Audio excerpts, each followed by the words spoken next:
Joseph was deeply pious. He prayed much for the coming of the Messiah. I noticed, too, his great reserve in the presence of women.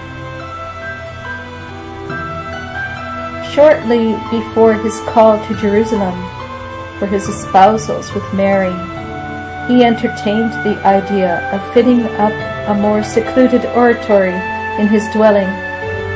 But an angel appeared to him in prayer and told him not to do it. That, as in ancient times the patriarch Joseph became, by God's appointment, the administrator of the Egyptian granaries, so now to him was the granary of redemption to be wedded. In his humility, Joseph could not comprehend the meaning of this, and so he betook himself to prayer. At last he was summoned to Jerusalem to be espoused to the Blessed Virgin.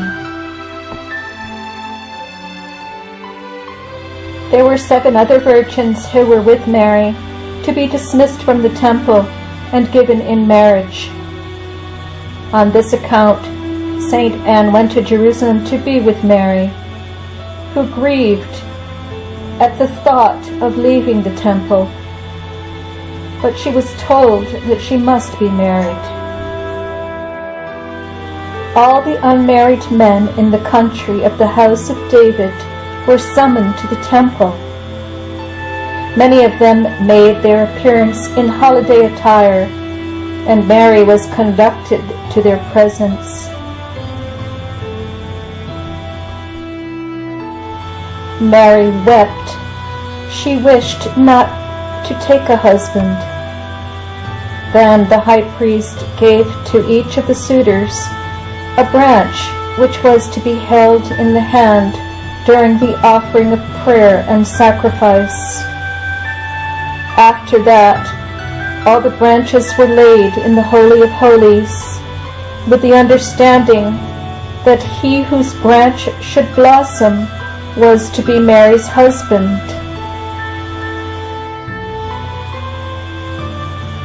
When a youth who so ardently desired to wed Mary found that his branch, along with all the others, had failed to blossom, he retired to a hall outside the temple,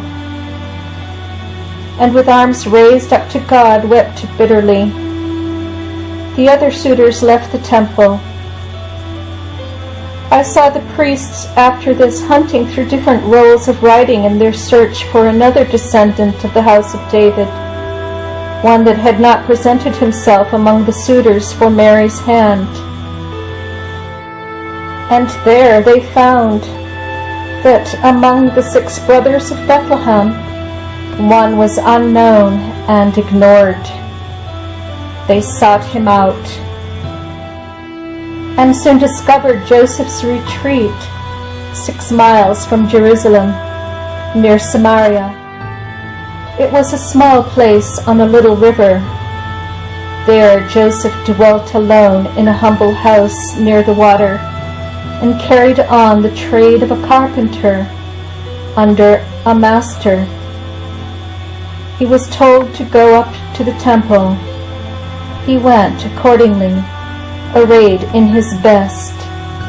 A branch was given him.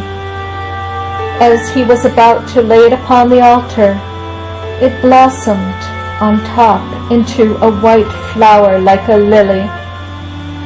At the same time, I saw a light like the Holy Spirit hovering over him. He was then led to Mary, who was in her chamber, and she accepted him as her spouse. The marriage feast lasted 7 or 8 days. The women and the virgins, companions of Mary in the temple, were present. Also many relatives of Joachim and Anne. Anne brought all the beautiful clothes, but Mary was so modest that it was only with reluctance that she allowed herself to be arrayed in them. After the nuptial ceremony, her braided hair was wound around her head, a milk-white veil reaching to the elbows thrown over her, and the crown placed upon it. After the marriage, Joseph went to Bethlehem on some business, and Mary, with 12 or 15 women and maidens, went to Anne's house near Nazareth. They made the journey on foot. When Joseph returned, I saw at Anne's house a feast, at which, besides the usual household, there were about 6 guests, and several children present. Cups were on the table. The Blessed Virgin wore a mantle embroidered with red, white, and blue flowers. Her face was covered with a transparent veil, over which was a black one. I afterwards saw Mary and Joseph in the house of Nazareth. Joseph had a separate apartment in the front of the house, a 3-cornered chamber this side of the kitchen. Both Mary and Joseph were timid and reserved in each other's presence. They were very quiet and prayerful. Mary's sleeping apartment was in the back of the house, and there it was that the angelic annunciation took place.